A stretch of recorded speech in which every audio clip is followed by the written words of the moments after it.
Vamos a continuar meditando sobre la llenura del Espíritu Santo. Pero antes de iniciar, quisiera recordar que en el capítulo 1 de Efesios, el apóstol Pablo ora por estos hermanos de la siguiente manera. Mire usted, por favor, Efesios capítulo 1, versículos 15 al 20.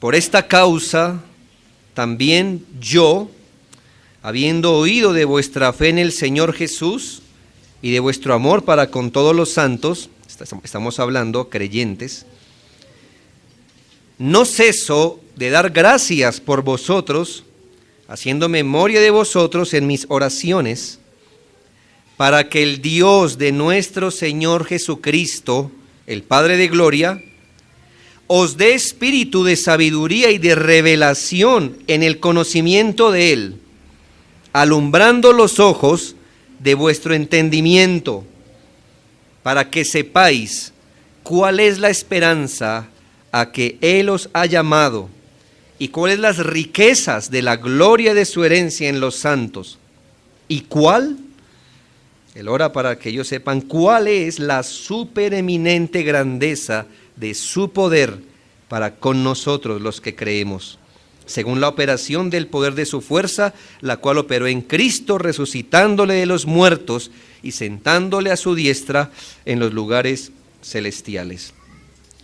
En resumidas cuentas, el apóstol Pablo ora por la iglesia para que la iglesia pueda entender todas las riquezas espirituales que tiene en Cristo Jesús. Parece, y logramos como entender o implicar de esto, que hay creyentes que pueden vivir sin entender esto. Como que pueden vivir una vida cristiana, pero no vivirán una vida cristiana completamente saludable, a menos que el Señor les haga entender varias cosas espirituales. Es como si el entendimiento espiritual nos diera cierto vigor espiritual también para vivir la vida que agrada al Señor. Por eso Él dice, yo oro por ustedes, no oro por su conversión, ellos ya son creyentes. Oro es para que ustedes se den cuenta de lo que Dios les ha concedido. Es más, entre otras cosas, quiero que ustedes entiendan el poder que está obrando en ustedes. Y creo que pudiéramos orar como Él esta mañana. Oh Señor, ayúdanos a entender el poder que actúa en nosotros por el Espíritu Santo. Mire que en muchas cosas de Dios, Él no quiere que usted simplemente viva, sino que viva entendiendo. Él no solamente espera que el Espíritu Santo obre en usted como cristiano, sino que entienda ese poder que está operando en nuestras vidas. ¿Por qué es que somos cristianos? ¿Por qué es que nos mantenemos siendo cristianos? Nosotros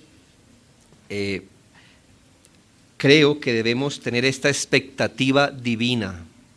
No solo el entender que somos morada del Espíritu Santo, sino que, hermanos, Dios también ha provisto para sus hijos una gran riqueza, y es la riqueza de poder ser llenos del Espíritu Santo. Ahora, si usted no conoce que esa es la expectativa divina, la pregunta es, ¿la va a buscar? No, pues si usted no sabe que Dios quiere verlo allá, entonces usted no va a buscar. Va a conformarse, quizá va a alegrarse en tener el Espíritu Santo y está bien. Pero hermanos, la expectativa divina no es solamente que usted entienda que el Espíritu Santo viene a ser morada en nosotros. Él quiere que todo creyente sea lleno, completamente controlado por el Espíritu Santo, porque es una bendición de la cruz. Así que hermanos, lo primero que hicimos fue aclarar hace 8 días que todo creyente es morada del Espíritu Santo. No hay nadie que hoy se diga soy cristiano y no sea morada del Espíritu Santo. ¿Y qué significa ser morada del Espíritu Santo? Entre otras cosas, pues que no es ajeno a las operaciones del Espíritu Santo en su corazón. Es decir, ¿qué viene a hacer el Espíritu Santo en un creyente?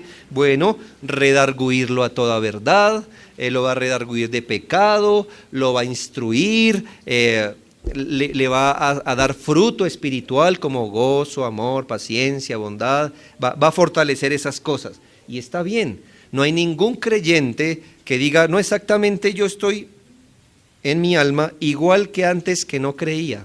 No puede ser, porque el Espíritu Santo ha venido a ser morada en él.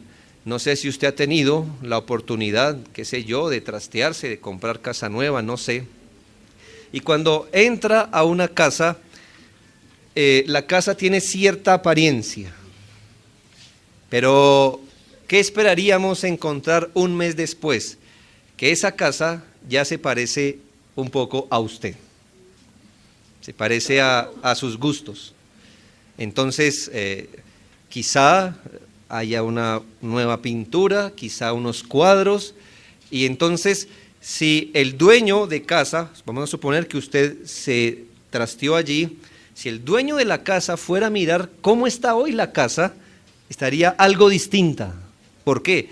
Porque es que una cosa era unos inquilinos, los cuales hicieron sus arreglos, pero ahora está usted, y ahora la casa se parece a usted. Hermanos, es imposible que el Espíritu Santo cuando venga a habitar una casa quede igualita como estaba antes. Es imposible. El Espíritu Santo va a operar, va a trabajar, va a hacer ciertos arreglos. ¿Qué haría usted si compra una casa que se está cayendo? Pues no va a poder hacer todo al mismo tiempo, pero quizá entonces el tubo que estaba goteando ahora está apretado. ¿Lo nota? Esa parte fea, esa pared completamente gris por la humedad, quizá entonces sea reparada y ahora pintada. ¿Y qué hace el Espíritu Santo en todo creyente? Va a empezar a transformar este templo y este templo, como venimos del mundo, con mañas, pensamientos, maneras de hacer las cosas, de pensar, de reaccionar, lo que sea.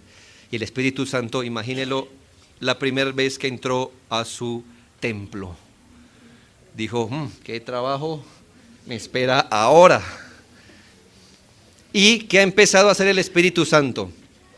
Corrigiendo poco a poco. ¿Sabe usted? La obra que Él ha empezado la perfeccionará. El Espíritu Santo no ha querido hacer así y ya usted queda transformado. No, de hecho es un progreso. Pero hermanos, el Señor no solo quiere que usted sepa eso, sino que Él quiere algo más para usted. ¿Y qué es? Que el creyente puede ser de una mejor manera controlado por el Espíritu Santo. Puede ser que un creyente, gracias a que se ha rendido a Cristo de mayor manera, el Espíritu Santo obre más en él. Su obra sea mejor, su obra sea más profunda, más sostenida, más amplia, más rebosante. Y entonces, hermanos, piensa en esto. Pasaría como la persona que tiene recursos limitados y empieza a arreglar su casa. Bueno, gloria a Dios la puede arreglar, pero quizá en este mes solo pueda comprar una ventana con reja. ¿Está bien? Eso es lo que puede hacer. Eso era mejor que tenerla sin reja. Pero si otra persona tiene dinero, ¿sabe qué va a hacer? Va a decir, cámbiame todas esas ventanas. Ya. Cámbiame todo el piso. Ya. ¿Me hago entender? Hermanos, yo creo que usted discierne a dónde lo quiero llevar. ¿Qué es mejor? ¿Qué prefiere, hermano? Que el Señor solamente por ahora diga, pongámosle 2 palos a esta pared antes de que se caiga, o lo que usted quiere es que el Señor profundice y solidifique su vida espiritual. Mis hermanos, a veces por ignorancia, pero la mayoría de veces por negligencia, los creyentes no perseguimos una vida espiritual rebosante. Nos basta con, bueno, gloria a Dios, soy salvo. No, sí, gloria a Dios, somos salvos. Eso es mejor que ir al infierno, ¿no? Gloria a Dios. Pero hermanos, el Señor nos quiere llevar a esos campos donde Él nos domine más y más. Hermano creyente, anhela eso con todo tu corazón. Tienes que anhelar y buscar cada día ser más dominado por el Espíritu Santo. Debes buscar cada día ser más influenciado por el Espíritu Santo. Que Él ejerza más control sobre tu vida. Que Él ejerza más control sobre tus pensamientos, tus deseos, tus decisiones, tus emociones también. No creo que haya un creyente que diga, no, yo no quiero llegar hasta allá.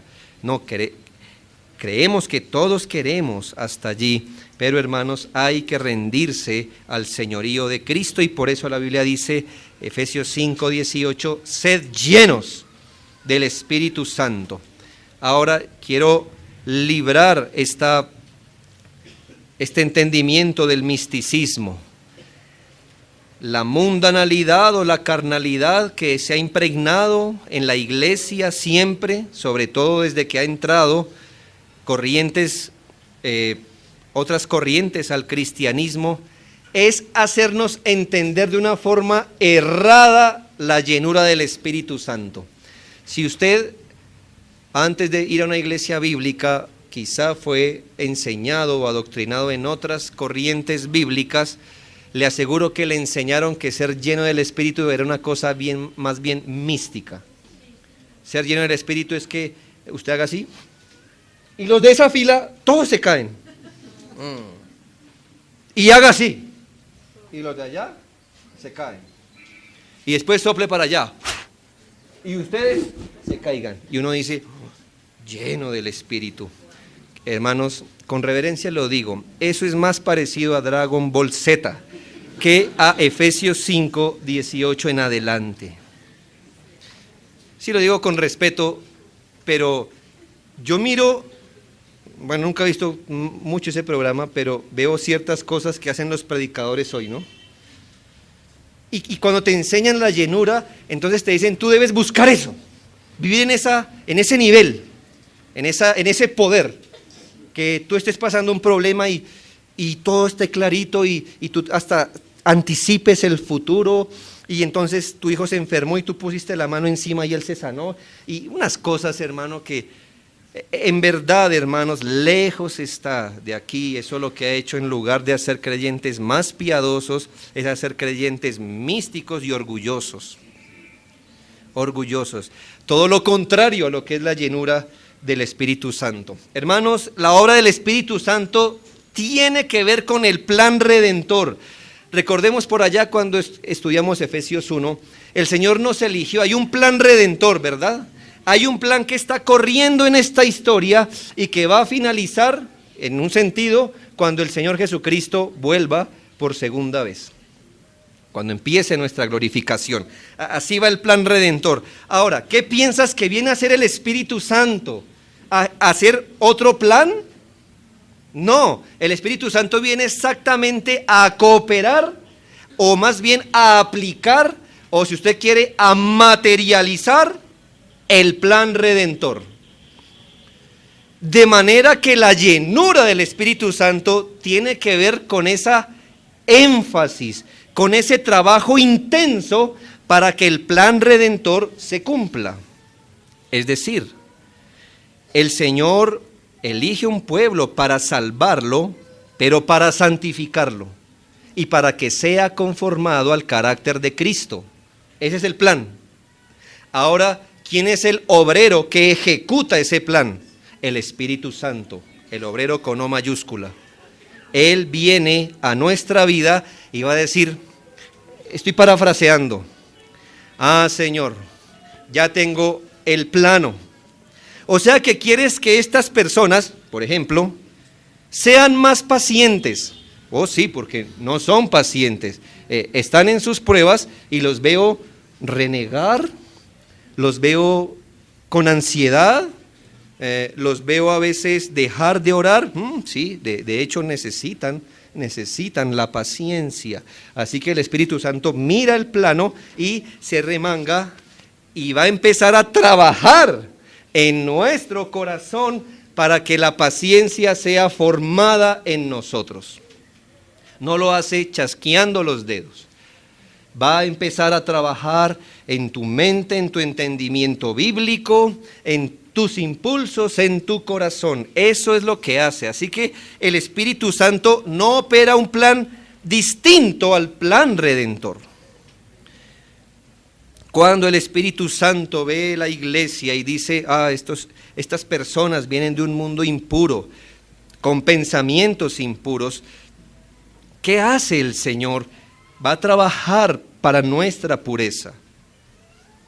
El plan del Señor también incluye que todo creyente sea incrustado en una iglesia, como lo vimos en Efesios 3, por ejemplo. ¿Qué quiere decir?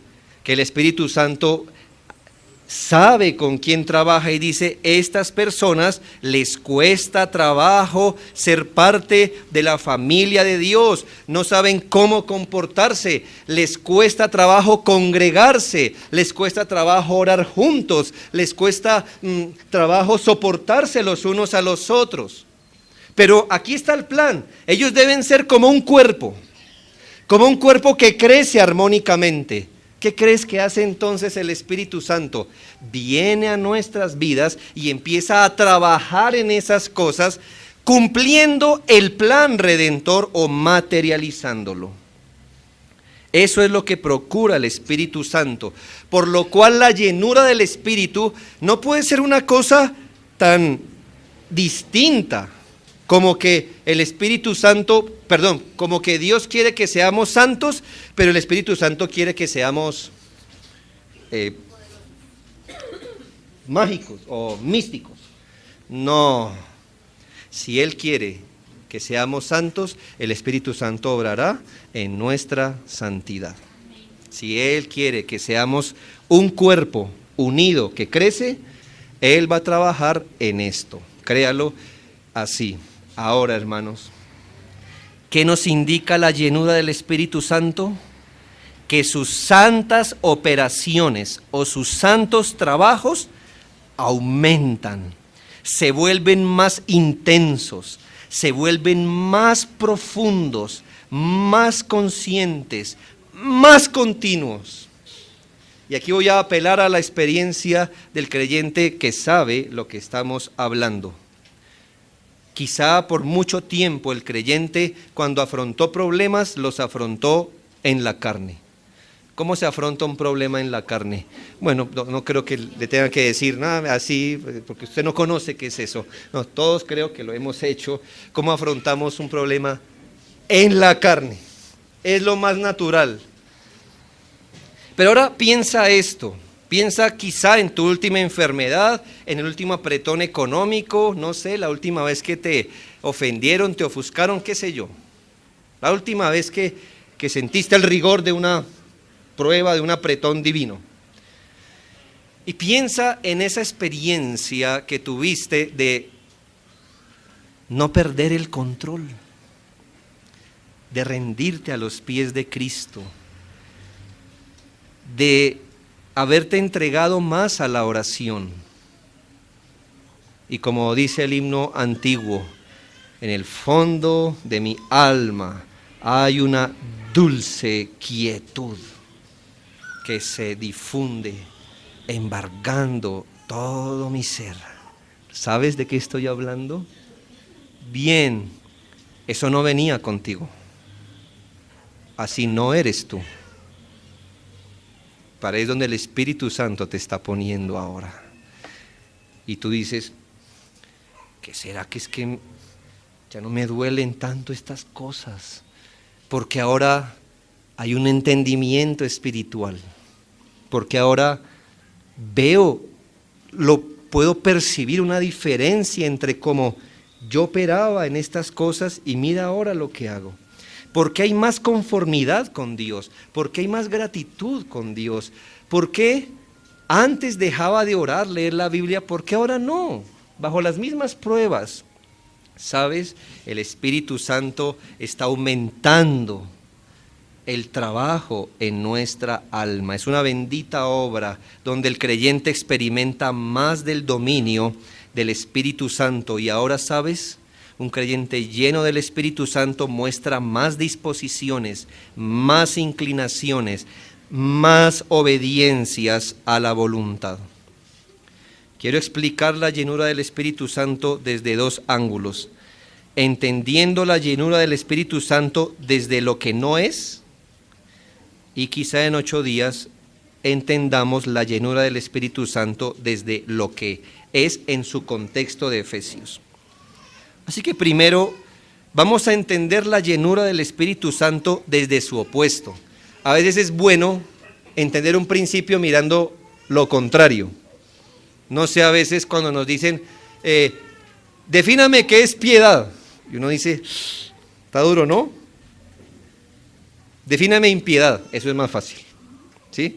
Entonces, a veces entender un principio es bueno mirarlo desde lo que no es. Y lo sacamos de la misma Biblia. Mire cómo viene el flujo de pensamiento y a dónde nos lleva. Efesios capítulo 5, versículo 15 en adelante. Mirad pues con diligencia cómo andéis, no se pierda.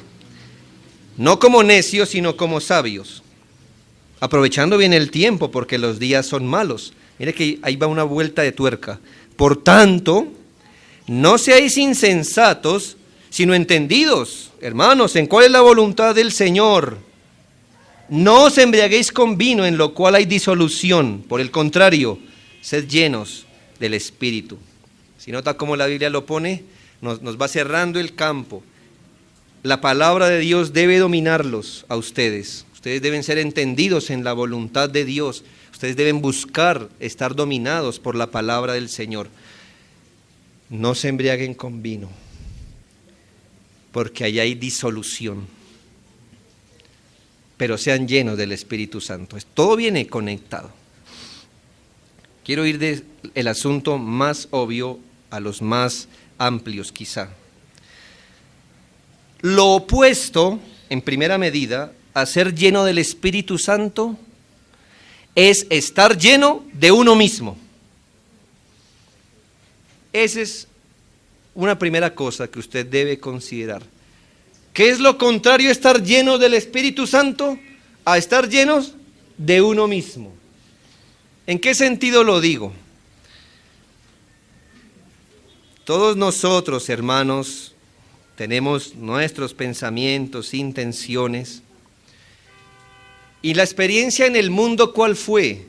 La misma que dice Efesios 2 del 1 al 3, que vivimos en otro tiempo, bajo nuestros propios pensamientos, bajo nuestros propios sentimientos, bajo nuestra propia manera de hacer las cosas, como vimos, como el mundo nos dijo, etc. Eso es lo que denominamos ser llenos de uno mismo. ¿Por qué hacías tal cosa, hermano? Porque me gustaba. Hermano, ¿pero te gustaba el pecado? Sí. Esa era. ¿Por qué reaccionabas así? Pues porque ni siquiera lo pensaba, así me brotaba de manera natural. Pensar, reaccionar. De manera que la Biblia dice que es muy malo estar lleno de uno mismo. Eso es lo que la Biblia llama estar bajo nuestras pasiones y deseos. Cuando vivimos tan parecidos a como venimos al mundo, eso es lo contrario a estar lleno del Espíritu Santo. Por ejemplo, aquí, ¿qué llevaría a una persona hasta la embriaguez? ¿Por qué se embriaga una persona? ¿Porque lo obligan? Embriágate. Y no. ¿Qué lo lleva? ¿Es arrastrado por qué? Por su propio deseo. Es tan lógico como ¿por qué sabes que si pones queso en la trampa de ratón va a venir un ratón y no un mosco o una rana. Hermanos, porque el pecado está adaptado a nuestras pasiones. Así que, ¿qué puede llevar a una persona a perder el control bebiendo? ¿La obligación? No, su deseo, es esclavo de su corazón. Mira cómo la Biblia empieza a contrastar lo uno con lo otro. Sean llenos del Espíritu Santo. Eso es lo opuesto a estar lleno de ti mismo. Hay algunas personas que dicen, sí, ese es él, sí. Así, mire, ese es sultanito. No, es que, no, realmente no sé si era sultanito, pero cuando yo hablé con él, se comportó así, me dijo estas cosas, y la otra persona dice, sí, en efecto, era sultanito. Somos nosotros, así somos nosotros. Y quizá, hermanos, venimos a Cristo y por mucho tiempo, por algún tiempo, seamos todavía mucho nosotros mismos. Como si nos dijera alguien, ¿no? Ahí está pintado. Antes sin Cristo, míralo, un apretón económico, ¿qué hacías primero? El afán, qué sé yo, la deuda que sabes que no podías pagar, la ansiedad, proferir vulgaridades, palabras, y hoy en Cristo a veces muchos están llenos todavía de sí mismos. ¿Cómo lo sabes? Ahí está pintado. Ese es Él. Pero mis hermanos, ¿cuál es la obra del Espíritu Santo? Transformarnos de quienes somos nosotros a cómo es Cristo nuestro Señor. Nos desafía el carácter de Cristo, nos desafía. Por ejemplo, si uno de los frutos o evidencias del Espíritu es el dominio propio, ¿qué llevará a una persona a emborracharse? Falta de dominio propio. Eso se llama, en otras palabras, lo que aquí dice, disolución. Hermanos, disolución es todo lo contrario a ser dueño de uno mismo. ¿Sí? Es como si la disolución nos apretara algo. ¿Qué es ser disoluto? Desparramado, libertino, muy dominado por uno mismo. Así que si el Espíritu Santo va a obrar en nosotros dominio propio, ¿qué hace ser lleno o cómo sabemos que una persona es llena de sí mismo? No porque tiene dominio propio, sino porque es esclava de sus propios deseos. Hemos venido hablando con las damas un tema importante, pero nos reflexionábamos de esta manera, ¿no? ¿Por qué te vistes así? Quizá una persona que todavía sea muy ella diría, me gusta, me siento cómoda, es lo que puedo comprar. ¿Qué diría la persona que está llena del Espíritu Santo? Ya no se parecería mucho a sí misma, sino al Señor Jesucristo cada vez más. Estar lleno del Espíritu Santo es todo lo contrario a vivir bajo la influencia o el control de nuestras propias pasiones. Mira cómo lo toma Romanos 6, capítulo 12. Romanos, capítulo 6, versículo 12, dice, escuche bien, no reine pues el pecado en vuestro cuerpo mortal, de modo que lo obedezcáis en sus concupiscencias.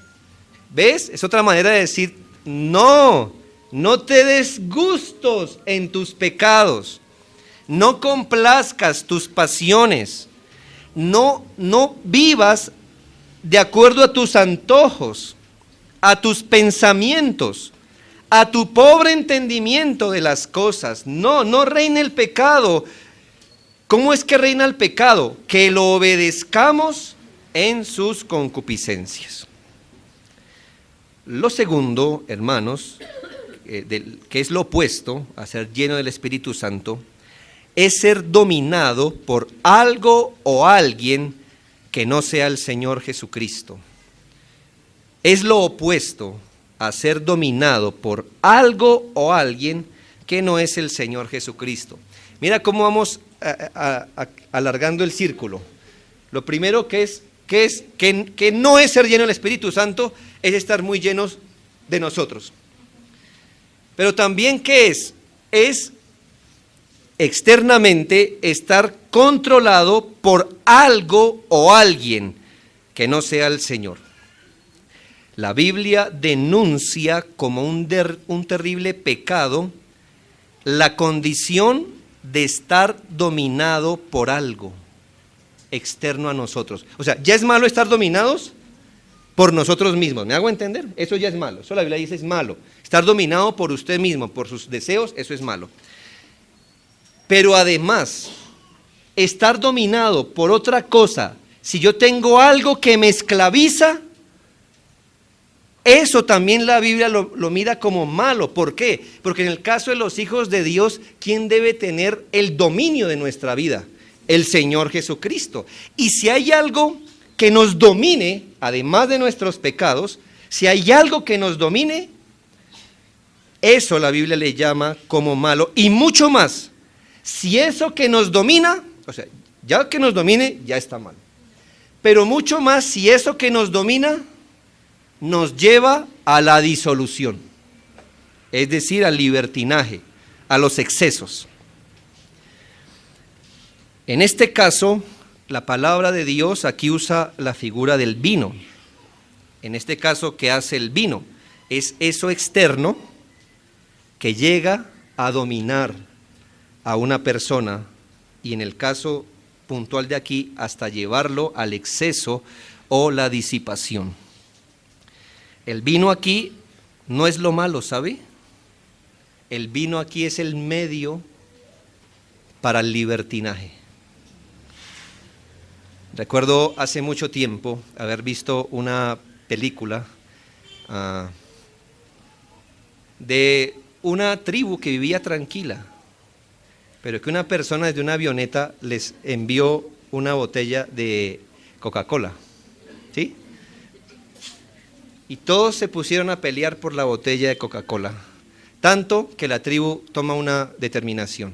El problema está en la botella, así que cójanla y llévenla a otro lugar. Se me hace tan buena esta ilustración porque, hermanos, el problema era la botella. No, la envidia. Pero ¿qué era lo más fácil decir? Es la botella. Uy, la botella es la mala. Mientras no teníamos botella, no teníamos disensión. Ahora tenemos botella, tenemos disensión. Mis hermanos, ¿cuál es mi punto aquí? ¿Acaso el problema aquí es el vino? Quizá no. Quizá el vino solo sea el medio que sirve para expresar mi problema de corazón. Pero hermanos, como es un principio, estoy pensando en esto. Todo aquello que domina a un ser humano y lo aparta del dominio propio, sea esto bebido, inhalado, fumado, usado, jugado, comido, si el asunto lo domina, eso es lo contrario a ser lleno del Espíritu Santo. ¿Ya? ¿Me hago entender? Porque uno va a decir, menos mal, porque yo me llevo con cerveza. Aquí dice vino. No, mis hermanos, es un principio, un principio. Yo soy abstemio, pero no puedo vivir sin fumar todos los días. ¿Me hago entender? Así no se lee la Biblia. Estamos pensando que aquí es el ejemplo, pero el vino solamente hace las veces de ¿qué? No del elemento malo, sino del facilitador, del que abre la puerta de mi corazón para que yo pueda expresar que no estoy dominado por el Espíritu Santo. Así que se lo puedo decir así, otra vez. Todo aquello que domina a un ser humano y lo aparta del dominio propio, sea eso bebido, inhalado, fumado, usado, jugado, comido, si el asunto lo domina y más lo lleva a la disipación, eso es todo lo contrario a ser lleno del Espíritu Santo, porque me está dominando. me está dominando. Segunda de Pedro, capítulo 2. Segunda de Pedro, capítulo 2. Note cómo opera esto.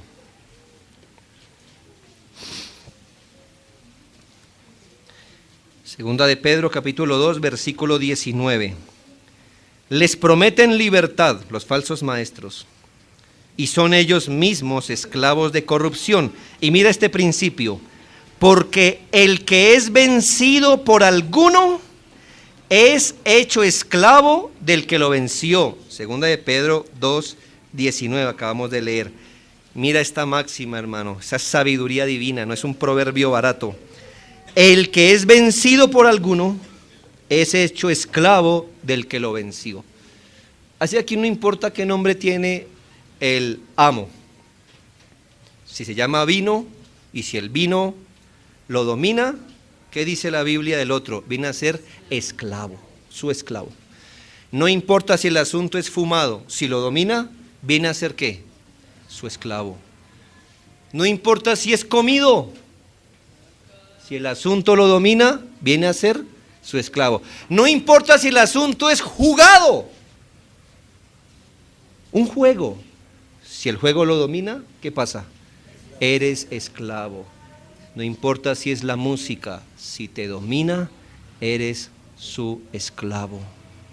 No importa, viniste a ser esclavo.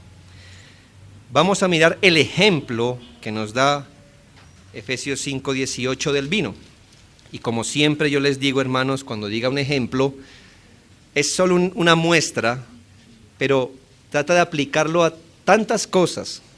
Pero mira cómo opera el vino, o más bien la embriaguez. Cuando una persona está ebria, ¿qué muestra? Que pierde el control sobre su cuerpo, pierde el control sobre sus palabras y hasta del tono de sus palabras. ¿No has visto que el borracho a veces habla muy duro o muy pasito? Pierde el control. Es una vergüenza. Es un esclavo del vino. Míralo hablar en letra pegada. No le entiendes, ¿verdad? ¿Por qué? Porque perdió el control de su lengua. Mira cómo se tambalea de aquí para allá. Es una vergüenza ver este espectáculo. Quizá tú y yo fuimos de esos. Quizá algún día. ¿Y hacia dónde ves que se inclinan los gustos de los ebrios? ¿Has visto a alguien ebrio que diga, tengo deseos de orar?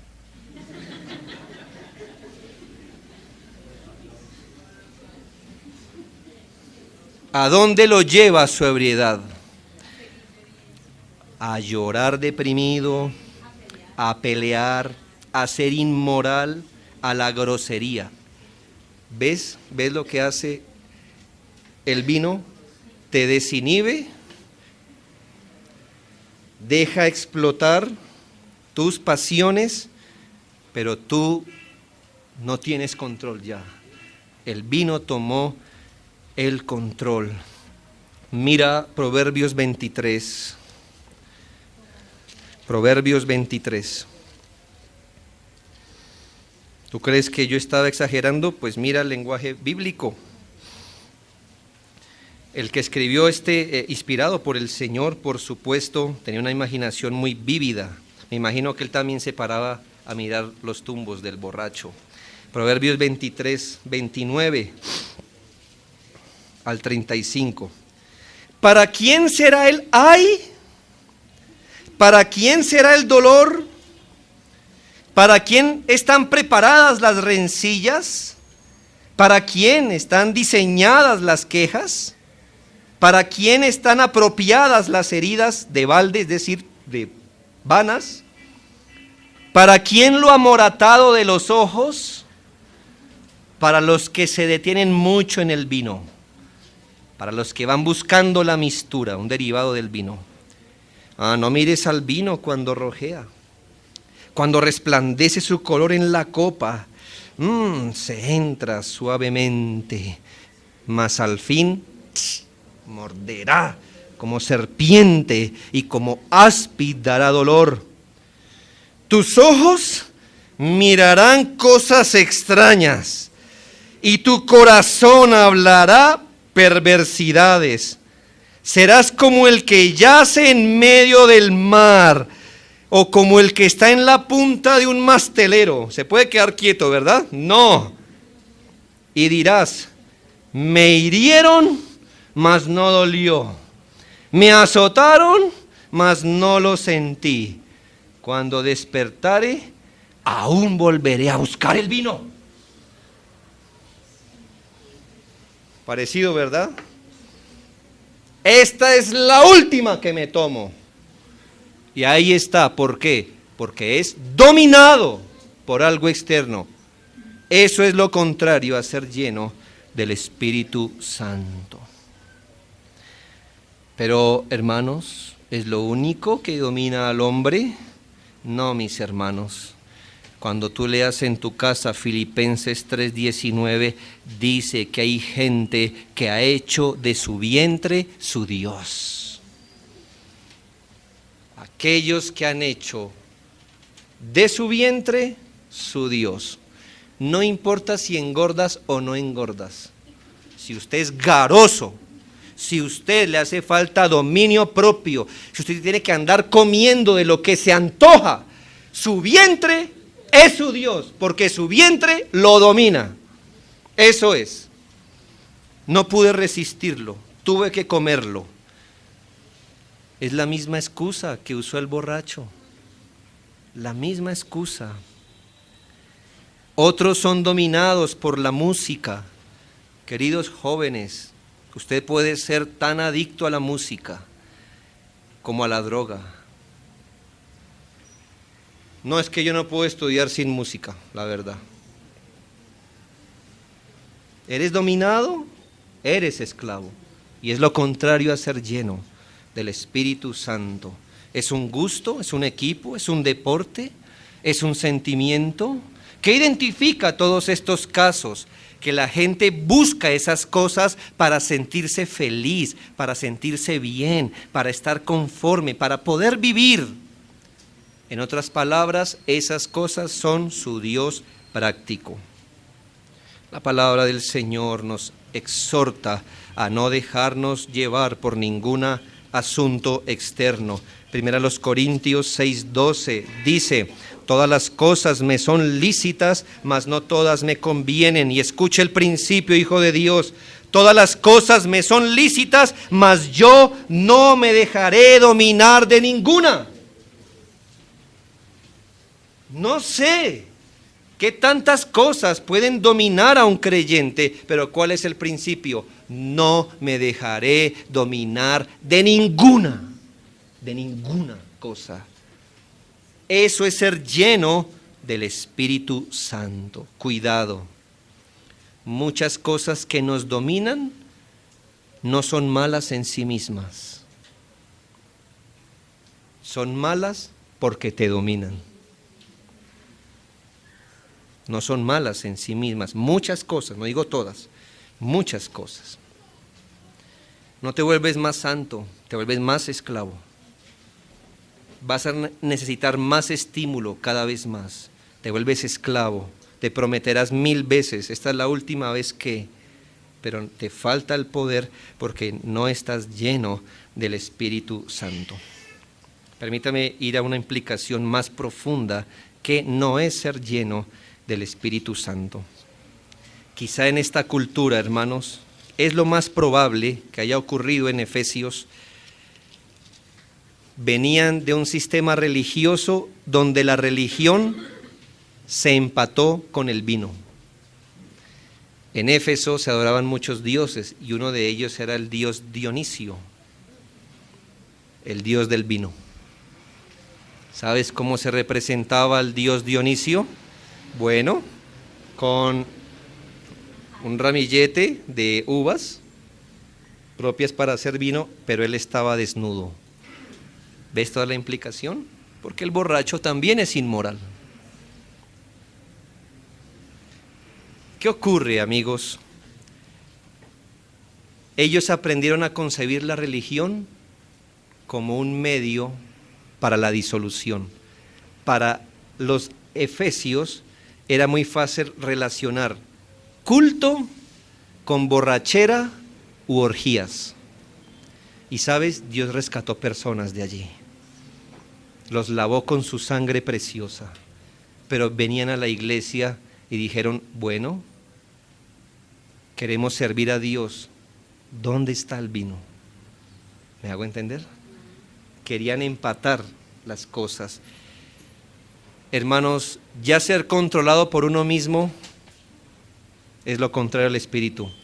Ser controlado por algo externo no es, pero hay algo peor.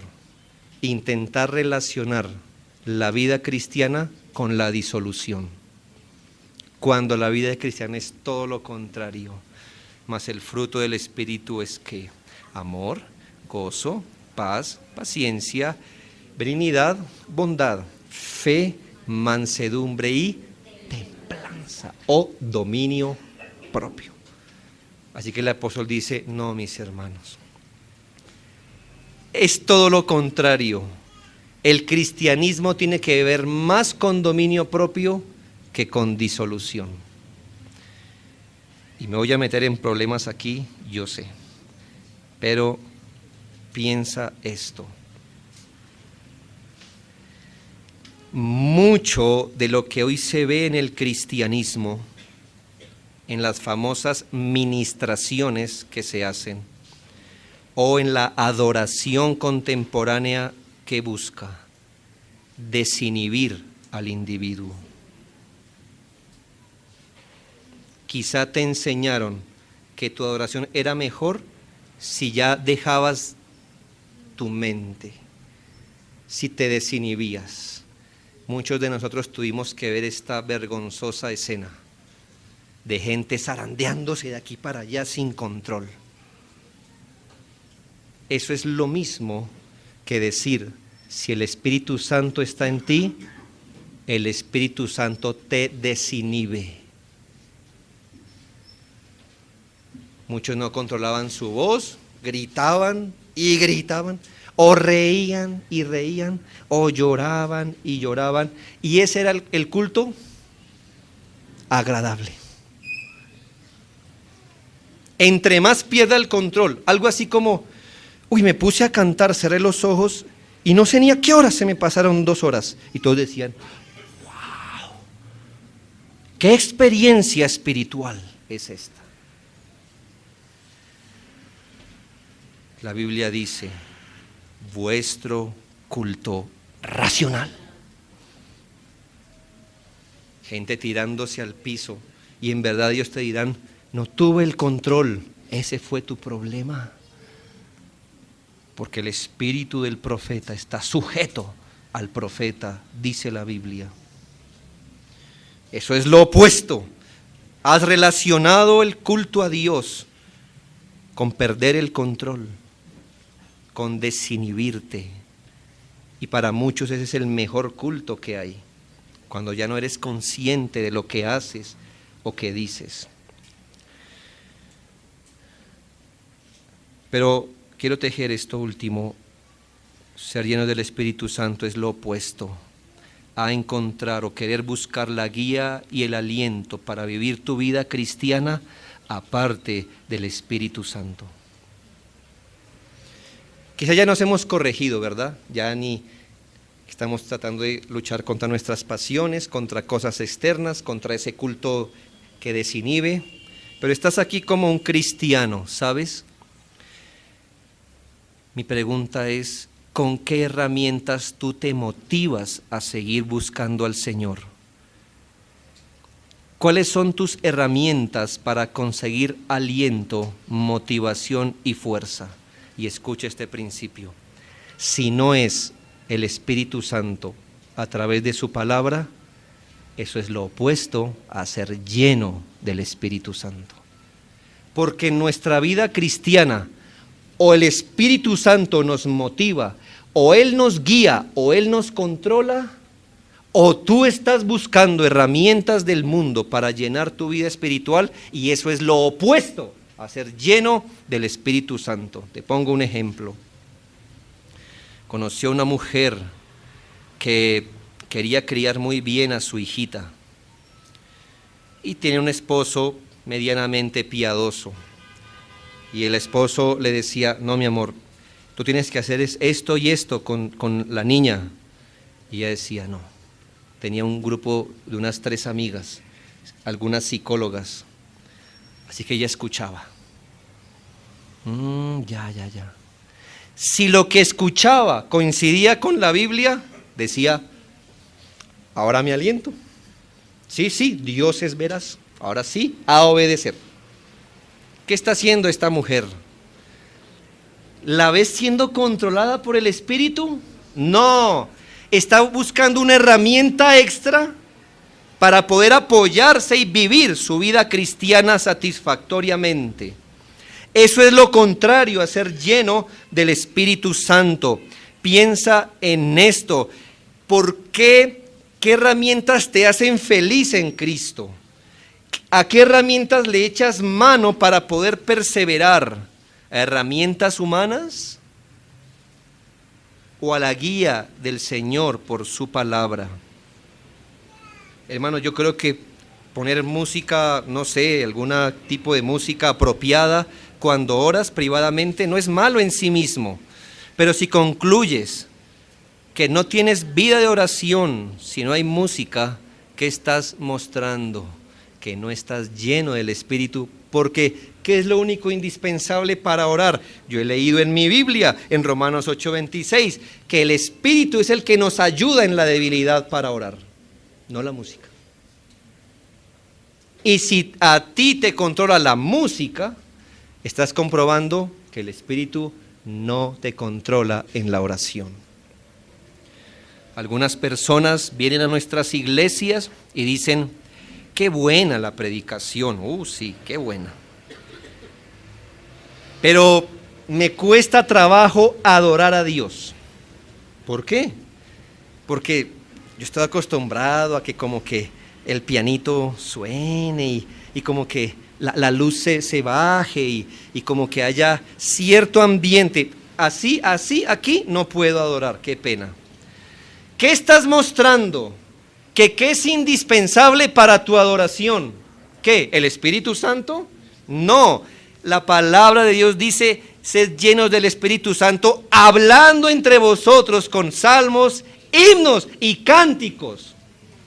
Quiere decir que el Espíritu Santo nos basta para adorar bien, pero si a ti el Espíritu Santo no te basta para adorar bien, entonces vas a echar mano a la música pop, a las luces, al instrumento, al humo. ¿Entiendes que no es ser lleno del Espíritu Santo? Ser lleno del Espíritu Santo es estar bajo su poderosa influencia y control a través de su palabra. Es estar bajo la poderosa guía, influencia y control del Espíritu Santo a través de su palabra. Si eso te basta y si eso te hace crecer, tú estás siendo lleno del Espíritu de Dios.